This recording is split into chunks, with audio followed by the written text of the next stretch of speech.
श्री कबीर ज्ञान मंदिर में श्रीमद् भागवत गीता ज्ञान यज्ञ के द्वारा आयोजित श्रीमद् भागवत गीता जयंती की पूर्णाहुति की गई। सद्गुरु मां ज्ञान के सानिध्य में हजारों श्रद्धालुओं ने श्रीमद् भागवत गीता के श्लोकों द्वारा यज्ञ हवन किया। तत्पश्चात विशाल भंडारे का आयोजन किया गया।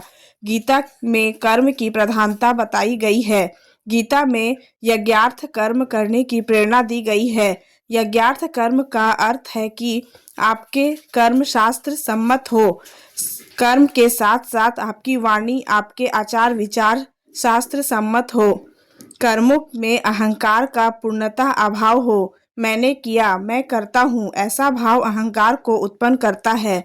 गीता के अनुसार हमें अपने कर्मों में इतना सावधान रहना चाहिए कि हमसे कभी ऐसा कर्म ना हो जिससे किसी भी प्राणी को कष्ट हो। किसी भी कर्म को करने से पहले अपने कर्मों को गीता के तराजू में तौलना चाहिए। आपका कर्म राग और द्वेष से प्रेरित न होकर शास्त्र से प्रेरित हो। श्रीमद् भागवत गीता कहती है कि किया हुआ कर्म लौट कर आता है। हम किसी के प्रति जैसा कर्म करते हैं, ईश्वर के विधान में वह पुनः हमारे पास फल के रूप में आता है।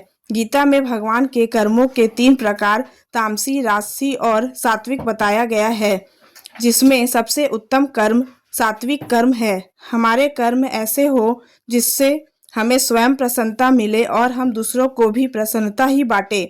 यज्ञ की पूर्णाहुति में सद्गुरु मां ज्ञान की सानिध्य में सभी उपस्थित श्रद्धालु ने गीता ज्ञान यज्ञ और गीता पाठ के पुण्य फल को अपने राष्ट्र के उन्नति के लिए अर्पित किया। सद्गुरु मां ज्ञान ने कहा कि जब हमारा राष्ट्र समृद्ध और सशक्त होगा तब हम सभी सशक्त होंगे। जितना हमें अपने परिवार के प्रति कर्तव्य है, उतना ही कर्तव्य हमें अपने राष्ट्र की प्रति भी है।